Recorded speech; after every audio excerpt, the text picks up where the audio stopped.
première, l'état des lieux de la question. La deuxième, la question des groupes armés. Et la troisième, quelques recommandations. Première partie, état de la question. Le secteur artisanal minier en RDC emploie des millions de Congolais et assure la subsistance des millions de familles en RDC. Il est donc important de ne pas uniquement lier les minerais au conflit en RDC. Mieux encadré, il pourrait faire sortir des millions de Congolais de la pauvreté et participer de manière positive à la stabilité et à la paix sociale.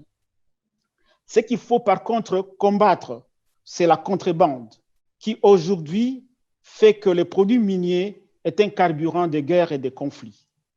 En effet, le rapport entre la contrebande et les minerais en RDC et les conflits est une question aujourd'hui abondamment documentée. Il est établi que la contrebande des ressources minières est la principale activité de soutien d'une économie de guerre et de conflits. Il est aussi établi que la chaîne de cette économie se prolonge à travers un nombre important d'intermédiaires sur le territoire congolais et continue avec des relais puissants dans les pays voisins. Il est enfin établi que les minerais de la contrebande de l'or et du coltan entrent sur le marché international à partir des pays voisins, dont entre autres le Burundi, le Kenya, l'Ouganda et le Rwanda. Distingués membres du Conseil de sécurité, pour mettre fin à la contrebande et couper le lien entre les minerais et les conflits en Afrique centrale, il y a plusieurs initiatives en cours. Je citerai les réformes du Code minier en RDC, la loi américaine de Dodd-Frank, le guide de l'OCDE et les instruments de CRGL. Tous ces dispositifs ont l'ambition de couper le lien entre la contrebande et les conflits. Cependant, un nombre important d'études montrent aujourd'hui que ce dispositif n'est pas suffisant pour garantir la transparence dans ces domaines. Il faudrait donc explorer des voies supplémentaires. La question des groupes armés, c'est mon deuxième point.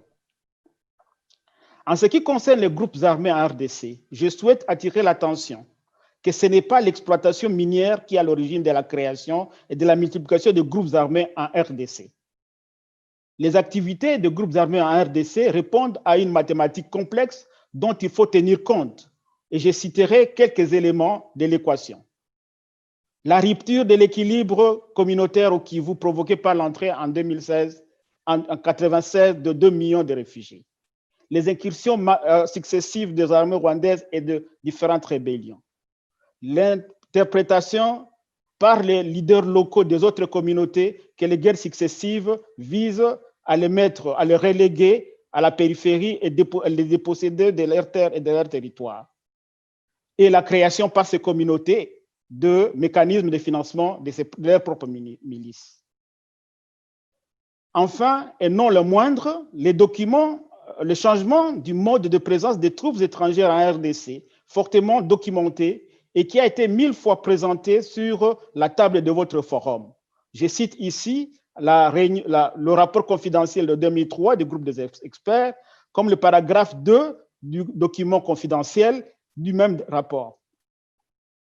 Intégrer donc ces variantes est importante pour pouvoir régler la question à la racine. Excellences membres du Conseil de sécurité, je voudrais passer donc ici à quelques recommandations pour ne pas prolonger mon discours. L'effort devrait pouvoir être fait tout d'abord par le gouvernement congolais qui devrait consolider sa démocratie, améliorer la gouvernance locale, étendre et consolider le pouvoir d'État dans les zones qui échappent à son contrôle. Les ratés de la démocratie et ces crises actuelles ne sont en rien des conditions favorables. L'État congolais devrait aussi réformer l'armée, la justice, l'administration du territoire et obliger les hommes en uniforme de quitter les mines.